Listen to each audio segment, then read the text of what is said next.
Pwede na ulit ma-access ng publiko ang Statement of Assets, Liabilities, and Net Worth o SALN ng ilang public officials basta pasok sa mga kondisyon na inilabas ng Office of the Ombudsman. Hindi na rin kailangan ng permiso mula sa may-ari ng SALN. May unang balita si Salima Refran. The Office of the Ombudsman announces the reopening of public access of the statements of assets, liabilities, and net worth of public officials. Binuksan na sa publiko ni Ombudsman Jesus Crispin Remulla ang access sa mga SALN o Statement of Assets, Liabilities, and Net Worth ng mga opisyal ng gobyerno. The public has a legitimate right to know how those in government acquire and manage their wealth. Transparency in this area is not a slogan. It is a safeguard against corruption and a deterrent to abuse of power.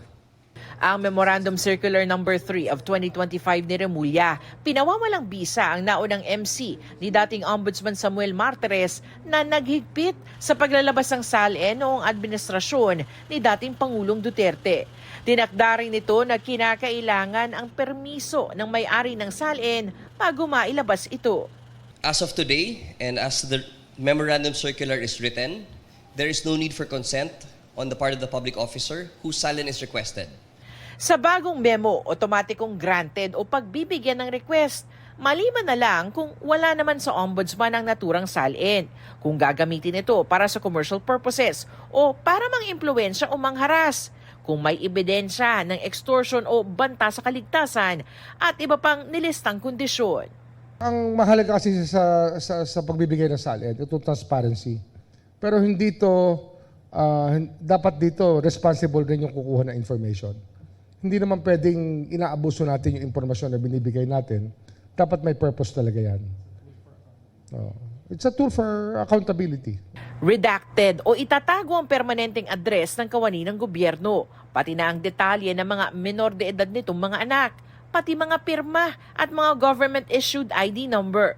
Nakapublic naman ang mga real properties at assets ng may-ari ng SALN.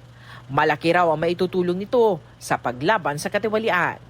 Lifestyle check po, dahil makikita po natin doon sa SALN kung gaano karami or kung ano yung net worth ng isang tao. Ngayon po, pag meron po tayo mga evidence or documents to show that the lifestyle of a person exceeds or is disproportionate to that which is written in his SALN, then it can be used in any investigation of any public officer for the violations under RA 3019.